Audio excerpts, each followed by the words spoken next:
ഇന്ന് നമ്മുടെ യുവാക്കൾ സോഷ്യൽ നെറ്റ്വർക്കുകളുടെ ലോകത്ത് ജീവിക്കുകയാണ്. സോഷ്യൽ നെറ്റ്വർക്കുകളുടെ ബാധയേറ്റ് ജീവിക്കുകയാണ്. അടുത്തുള്ളവരെ അറിയാൻ നേരമില്ല, വീട്ടുകാരെ നോക്കാൻ നേരമില്ല, നാട്ടുകാരെ അറിയാൻ നേരമില്ല. സോഷ്യൽ നെറ്റ്വർക്കുകളിൽ മനുഷ്യൻ കഴിഞ്ഞുകൂടുകയാണ്. എന്നാൽ മോനെ, നിന്റെ കയ്യിലേക്ക് വാട്സപ്പ് വഴി എത്തിച്ചേരുന്ന മെസ്സേജുകൾ, അതിൽ എത്രയോ മെസ്സേജുകൾ കള്ളമാണ്, അടിസ്ഥാനമില്ലാത്ത കാര്യമാണ്. ഒന്നാമതായി നിന്റെ മൂലധനമെന്ന് പറയുന്നത് സമയമാണ്. ആ സമയം വെറുതെ കളയാനുള്ളതല്ല. ആ സമയം നിനക്ക് ലോകത്തുള്ള എല്ലാ കാര്യങ്ങളിലും കണ്ണിട്ട് കളയാനുള്ളതല്ല. സമയത്തിന് മൂല്യം കൽപ്പിക്കുന്നവന് വാട്സപ്പുമായി ബന്ധപ്പെട്ട് സമയം കളയാൻ കഴിയില്ല. അനിവാര്യമായും ഗുണപരമായുമുള്ള കാര്യങ്ങൾ അതിലില്ലെന്ന് ഞാൻ പറയുന്നില്ല. കുറെ ഉപകാരമായ കാര്യങ്ങളുണ്ടാകാം, അതിനെ ഒന്നും ഞാനൊരു മേഖലയിലും നിഷേധിക്കാനില്ല. പക്ഷേ ഇന്ന് നല്ലൊരു ശതമാനം ജനങ്ങളുടെയും സമയം വാട്സാപ്പിൽ നഷ്ടപ്പെട്ടുകൊണ്ടിരിക്കുകയാണ്. അതിൽ വരുന്നത് സത്യമാണോ അസത്യമാണോ എന്നറിയാതെ കിട്ടിയവൻ കിട്ടിയത് വെച്ചങ്ങ് ഷെയർ ചെയ്യുകയാണ്. അവിടെയാണ് മദീനയുടെ നായകന്റെ താക്കീത് വരുന്നത്. മോനെ, നിനക്ക് കിട്ടുന്ന വിവരങ്ങൾ ശരിയോ തെറ്റോ എന്നറിയാതെ നീ പറയാൻ പാടില്ല. ഹബീബായ സല്ലല്ലാഹു അലൈഹി വസല്ലം തങ്ങൾ പറയുകയാണ്, കഫാ ബിൽ മർഇ കദിബൻ അയ്യുഹദ്ദിസ ബികുല്ലി മാ സമിഅ. കഫാ ബിൽ മർഇ കദിബൻ അയ്യുഹദ്ദിസ ബികുല്ലി മാ സമിഅ. ഒരു മനുഷ്യൻ കള്ളനാകാൻ മതിയായതാണ്, കളവിന്റെ ആളാകാൻ മതിയായതാണ്. അയ്യുഹദ്ദിസ ബികുല്ലി മാ സമിഅ. കേട്ടത് മുഴുവനും പറയുക എന്ന സ്വഭാവം ഒരാളിൽ ഉണ്ടായാൽ, കിട്ടിയത് മുഴുവനും ഷെയർ ചെയ്യുക എന്ന സ്വഭാവം ഒരാളിലുണ്ടായാൽ, അവൻ കളവിന്റെ ആളാകാൻ അതുമാത്രം മതി, വേറെ ആവശ്യമില്ല. അതുമാത്രം മതി മോനെ അയാള് കള്ളനാകാൻ. നീ നിന്റെ കയ്യിലേക്ക് വരുന്ന സന്ദേശങ്ങൾ ശരിയോ തെറ്റോ ഉള്ളതോ ഇല്ലാത്തതോ എന്നറിയാതെ നീ അങ്ങ് ഷെയർ ചെയ്യുകയാണെങ്കിൽ നീ കള്ളത്തിന്റെ ആളാകാനതി മതി മോനെ. നീ അങ്ങനെ തെറ്റിന്റെ ആളാകാൻ പാടില്ല. ഇടം വലം നോക്കാതെ കിട്ടുന്നത് മുഴുവനും ഷെയർ ചെയ്തുകൂടാ. അറിയുമോ സഹോദരന്മാരെ, അങ്ങനെ നിങ്ങൾ ഷെയർ ചെയ്തുകൂടാ. ഇനി ഉള്ളതാണെന്നറിഞ്ഞാൽ തന്നെ എല്ലാം ഷെയർ ചെയ്യാൻ പറ്റുമോ? ഇല്ല. ഇത് ഞാൻ പറയുന്നത് സൈദ്ധാന്തികമായിട്ടല്ല. കഴിഞ്ഞ 2 ദിവസങ്ങളിൽ ഞാൻ എന്റെ വേദിയിൽ ഓർമ്മപ്പെടുത്തിയിട്ടുണ്ട്. അതാ വാട്സാപ്പിലൂടെ ഓൺലൈനിലൂടെ എന്റെ പ്രഭാഷണം കേൾക്കുന്നവർ കേട്ടിട്ടുണ്ടാകണം. അതാ പ്രിയമുള്ള സഹോദരന്മാരെ, ഒരടിസ്ഥാനവുമില്ലാതെ ആളുകൾ വാർത്തകളങ്ങ് ഷെയർ ചെയ്യുകയാണ്. എനിക്ക് തന്നെ നേരിട്ടറിയുന്ന കുറെ കാര്യങ്ങളുണ്ട്. കഴിഞ്ഞ ആഴ്ചയിൽ ഞാൻ പൂനെയിൽ ചെന്നപ്പോൾ ഒരാൾ പറഞ്ഞു, ഉസ്താദേ, ഉസ്താദിന്റെ 2 മക്കളെ ഞാൻ കണ്ടു. ഹസൻ ഹുസൈൻ എന്ന 2 മക്കളെ കണ്ടു. ഞാൻ ചോദിച്ചു, അതെവിടെന്നാണ് കണ്ടത്? ടിൻസുകളായ 2 മക്കളെയും ഞാൻ കണ്ടിട്ടുണ്ട്. ഇരട്ട മക്കളായി എനിക്ക് മക്കളില്ല. ഹസനും ഹുസൈനും എന്ന് പേരുള്ള മക്കളും ഇല്ല. പിന്നെ ഇയാൾ എവിടെന്നാണ് കണ്ടത്? ഞാനൊരു സ്ഥലത്ത് ചെന്നപ്പോൾ ടിൻസുകളായ ഒരേ പ്രസവത്തിലുള്ള 2 മക്കളെ ആ കുട്ടികളുടെ വാപ്പ കൊണ്ടുവന്നൊന്ന് മന്ത്രിക്കാൻ തന്നു. ഞാൻ അവരെ 2 കൈയിലായി വെച്ചുകൊണ്ട് ഫാത്തിഹയോ സ്വലാത്തോ ഒക്കെ ഓതിയിട്ട് മന്ത്രിച്ചു കൊടുത്തു. അപ്പോഴേ കാരോ എടുത്ത ഫോട്ടോ ദുനിയാവിലങ്ങ് ഷെയർ ചെയ്തു. ഏതോ ഒരുത്തൻ അടിക്കുറിപ്പെഴുതി ഇത് ഫാറൂഖ് നഈമിയുടെ മക്കളാണെന്ന്. അങ്ങനെ കണ്ട ഒരാൾ പറയുന്നു, നിങ്ങളുടെ മക്കളെ കണ്ടു എന്ന്. പ്രിയമുള്ളവരെ, കുറെ ആളുകൾ ധരിച്ചുപോയി അതിന്റെ മക്കളാണെന്ന്. ഞാൻ നേരിട്ട് അറിയുകയാണ്. ഞാൻ ഇന്ന് ഇങ്ങോട്ട് വഴുതിന് വരുമ്പോൾ വീട്ടിൽ നിന്ന് വിളിക്കുന്നു വീട്ടുകാർ, എന്തേ നമ്മുടെ മക്കളെ കണ്ടു എന്ന് പറഞ്ഞിട്ട് പലരും വിളിക്കുന്നുണ്ടല്ലോ. ആ മക്കളേതാണ്? പ്രിയമുള്ളവരെ, കണ്ടില്ലേ? ഇതുപോലെ എന്തെല്ലാം പ്രചരണങ്ങളാണ് ഒരടിസ്ഥാനവുമില്ലാതെ അങ്ങ് പ്രചരിപ്പിക്കുകയാണ്. എത്രയോ ഗുരുതരമായ കാര്യങ്ങളാണ് നീ മറ്റുള്ളവരെ കുറിച്ച് എഴുതിയില്ലേ, എഴുതി വന്നത് പ്രചരിപ്പിച്ചില്ലേ?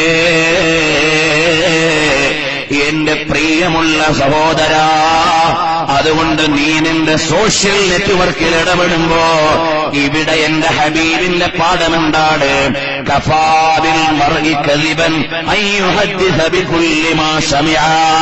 കേട്ടതെല്ലാം കിട്ടിയതെല്ലാം ഷെയർ ചെയ്തുകൂടാ എന്നത് റസൂലുള്ളാഹിന്റെ പാഠമാണ്. അതുകൊണ്ട് എനിക്ക് എല്ലാം അങ്ങ് വിട്ടു പറഞ്ഞുകൂടാ. കഴിഞ്ഞ ആഴ്ചയിൽ ഗൾഫിൽ നിന്ന് ഒരാൾ വിളിക്കുന്നു. ഈ നാട്ടുകാരനാണ്.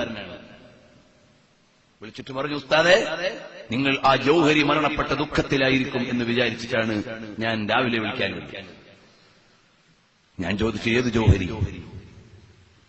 ഷഫീഖ് ജൗഹരി. അദ്ദേഹം കഴിഞ്ഞ റബീഉൽ അവ്വൽ 12 മൗലിദ് ഓതിയിട്ട് വരുന്ന വഴിക്കോ മരണപ്പെട്ടു പോയ ആളാണ്. അല്ലാഹു ഖബർ സ്വർഗ്ഗാക്കി കൊടുക്കട്ടെ. അതെടുത്തിട്ട് കഴിഞ്ഞ ആഴ്ച ഒരുത്തൻ പോസ്റ്റ് ചെയ്യുന്നു. ആളുകൾ മനസ്സിലാക്കുന്നു ഇന്നാണ് അദ്ദേഹം മരിച്ചത്. നിങ്ങൾ ആലോചിച്ചു നോക്കൂ, ഇതുപോലെ യാതൊരു തുമ്പും വാലുമില്ലാതെ ആളുകൾ തോന്നിയതുപോലെ തോന്നിയത് മുഴുവനും എഴുതിവിടുന്നൊരു ലോകമാണ്. നീ അതിലുണ്ട് വിശ്വസിക്കാൻ പാടില്ല. ഇനിയോ സോഷ്യൽ നെറ്റ്വർക്കായതുകൊണ്ട് ഹറാമ് ഹലാലാവൂല. പത്രത്തിൽ ജോലി ചെയ്യുന്ന മുസ്ലിമിന് ഇഷ്ടമുള്ളത് മുഴുവനും റിപ്പോർട്ട് ചെയ്യാൻ പറ്റില്ല. പത്രസ്വാതന്ത്ര്യമെന്ന് പറഞ്ഞാൽ കളവ് പറയാനുള്ളതല്ല. പത്രസ്വാതന്ത്ര്യമെന്ന് പറഞ്ഞാൽ കളവ് എഴുതാനുള്ളതല്ല. പത്രസ്വാതന്ത്ര്യമെന്ന് പറഞ്ഞാൽ ഒരാളെ അപകീർത്തിപ്പെടുത്താനുള്ളതല്ല. ഇഷ്ടമുള്ളത് മുഴുവനും എഴുതിവിടാനോ അടിച്ചുവിടാനോ ഉള്ളതല്ല. വിഷ്വൽ മീഡിയകളിൽ ഓരോ കാര്യങ്ങൾ കൈകാര്യം ചെയ്യുമ്പോ അടിസ്ഥാനമില്ലാത്ത കാര്യങ്ങൾ ചോദിച്ചിട്ട് സമയം കൊല്ലുന്ന മീഡിയ പ്രവർത്തകനുണ്ടെങ്കിൽ, മോനെ, നിനക്കുമുണ്ട് നിയമം, നിനക്കുമുണ്ട് അല്ലാഹുവിന്റെ പരീക്ഷണം, നിനക്കുമുണ്ട് അല്ലാഹുവിന്റെ നിയമങ്ങൾ. ഏത് മതക്കാരനായാലും വിശ്വാസിയായാലും നമ്മൾ സാമൂഹികമായ സുരക്ഷ കൂടി നോക്കേണ്ടവരാണ്. ആരെയും അപകീർത്തിപ്പെടുത്തിക്കൂടാ. ഇനി ഉള്ള കാര്യം തന്നെയാണ് നിനക്ക് ഷെയർ ചെയ്യാൻ പറ്റുമോ? ഉള്ളതെല്ലാം ഷെയർ ചെയ്യാനുള്ളതല്ല. ഒരാൾ ചെയ്ത തെറ്റ് അവന്റെ കൂട്ടുകാരനടാ ഫോട്ടോയിൽ പകർത്തുകയാണ്. ഒരുത്തൻ മദ്യപിച്ചു പോയി. കൂട്ടുകാരൻ ചെയ്യേണ്ടത് മദ്യപിച്ചുകൊണ്ടിരിക്കുന്ന ഫോട്ടോ എടുത്തിട്ട് ഷെയർ ചെയ്യലല്ല, അത് മറ്റൊരു കുറ്റമാണ്, അത് വേറൊരു പാതകമാണ്. ഒരുത്തൻ ഒരന്യ പെണ്ണുമായി സംസാരിച്ചുകൊണ്ട് നിൽക്കുന്നു, അത് തെറ്റാണ്. നീ അതിന്റെ സാഹചര്യം പോലും അന്വേഷിക്കാതെ ഫോട്ടോ എടുത്ത് ഇന്നയാൾ കണ്ടില്ലേ ഇന്നവളുമായി സംസാരിക്കുന്നു, നീ അത് ഫോട്ടോ എടുത്ത് ഷെയർ ചെയ്യൽ മറ്റൊരു കുറ്റമാണ്. ഒരുത്തന്റെ ന്യൂനതയും അന്വേഷിക്കാൻ എനിക്കും നിനക്കും ആരും അധികാരം തന്നിട്ടില്ല. ഒരാളുടെയും പിന്നാലെ പോകാൻ നിനക്ക് അധികാരം തന്നിട്ടില്ല. ഹബീബായ സല്ലല്ലാഹു അലൈഹി വസല്ലം തങ്ങളുടെ നിയമം വരികയാണ്, അൽ മുസ്ലിമു മൻ സലിമൽ മുസ്ലിമൂന മിൻ ലിസാനിഹി വയദിഹി. യഥാർത്ഥ മുസ്ലിമാരാണ് അവന്റെ നാവുകൊണ്ടോ അവന്റെ കൈകൊണ്ടോ വേറെ ഒരു മുസ്ലിമിനെയും പ്രയാസപ്പെടുത്താത്തവനാണ്, വേറെ ഒരു മുസ്ലിമിനും വേദനയുണ്ടാക്കാത്തവനാണ്. എന്റെ നാവും എന്റെ കൈയും വേറൊരു മുസ്ലിമിനും പ്രയാസമുണ്ടാക്കാതിരിക്കുമ്പോഴാണ് ഞാൻ യഥാർത്ഥ മുസ്ലിമാകുന്നത്. അതെങ്ങനെയാണ് മോനെ? കേട്ടോ, ഒരു മുസ്ലിമിനെ കുറിച്ച് നീ അറിഞ്ഞ തെറ്റായ ഒരു കാര്യം അല്ലെങ്കിൽ അവൻ തെറ്റു ചെയ്ത ഒരു കാര്യം നിനക്ക് പ്രചരിപ്പിക്കാൻ അധികാരമില്ല. നീ ഗുണകാംക്ഷിയായിട്ട് അവനോട് ഉപദേശിക്കേണ്ടവനാണ്, അവനെ നന്മയിലേക്ക് ക്ഷണിക്കേണ്ടവനാണ്, അവന്റെ നല്ലതിലേക്ക് നീ ശ്രദ്ധിക്കേണ്ടവനാണ്. അതുപോലെ ഹബീബായ മുഹമ്മദുർ റസൂലുള്ളാഹ് സ്വല്ലല്ലാഹു അലൈഹി വസല്ലം തങ്ങൾ പറഞ്ഞത്, മിൻ യദിഹി,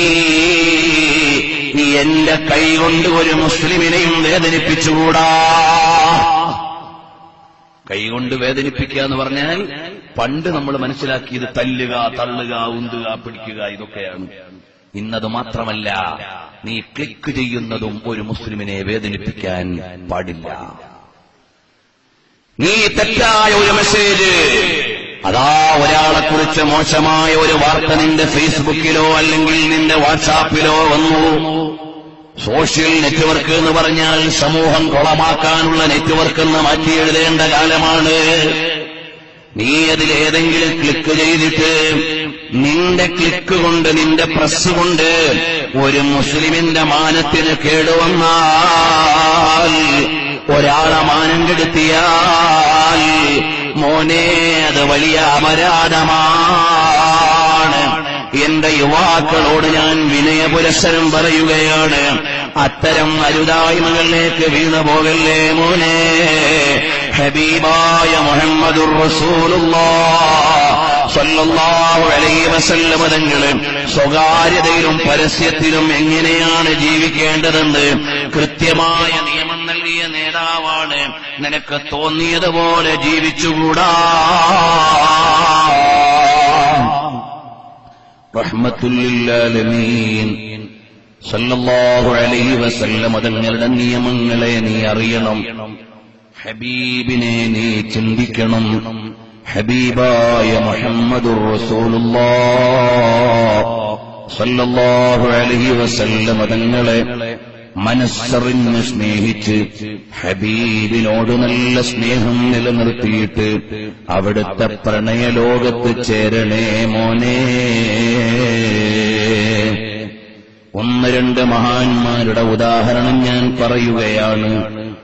നബി സല്ലല്ലാഹു അലൈഹി വസല്ലം തങ്ങളോട് നമ്മൾ കാണിക്കേണ്ട ബന്ധം ഹബീബിനെ അറിയലാണ്, മനസ്സറിഞ്ഞ് സ്നേഹിക്കലാണ്, അവിടുത്തെ വഴിയെ അനുധാവനം ചെയ്യലാണ്. പ്രിയമുള്ളവരെ,